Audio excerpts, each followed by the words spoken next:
ગુજરાત સહિત દેશભરમાં સતત ડિજિટલ એસ્ટેટની ઘટનાઓમાં વધારો નોંધાઈ રહ્યો છે. ટેકનિકલ સર્વેલન્સથી આરોપીઓની શોધખોળ કરવામાં આવે છે. આ વચ્ચે ગુજરાતમાં પ્રથમવાર ડિજિટલ એસ્ટેટના માસ્ટર માઇન્ડની ધરપકડ કરવા માટે સુરત પોલીસે સ્કેચનો સહારો લીધો છે. પ્રથમવાર હશે કે ડિજિટલ એસ્ટેટની ઘટનામાં આરોપીઓ સુધી પહોંચવા માટે કોઈ શહેર પોલીસે આરોપીઓના સ્કેચ એક્સપર્ટ પાસેથી બનાવ્યા હશે. ડિજિટલ એસ્ટેટના ભોગ બનેલા ફરિયાદીઓના જણાવ્યા મુજબ આરોપીઓના સ્કેચ બનાવવામાં આવ્યા છે.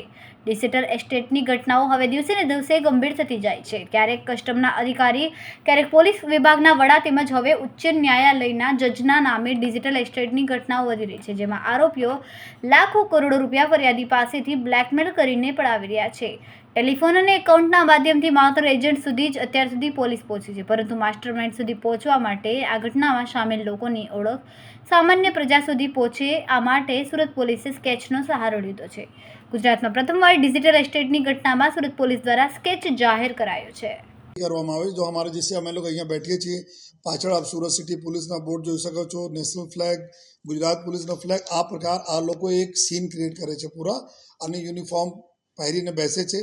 અગર કસ્ટમના અધિકારી તરીકે હોય તો કસ્ટમના સેટઅપ કરે છે, પોલીસવાળા તો પોલીસના જે તે રાજ્યના જો બી અધિકારીઓ હોય જો બતાવતા હોય છે એના સેટઅપ કરે છે. પછી એવા આ લોકોના એક ભય ક્રિએટ કરી દે છે કે લોકો ડિજિટલ અરેસ્ટ થઈને પૈસા આપે છે.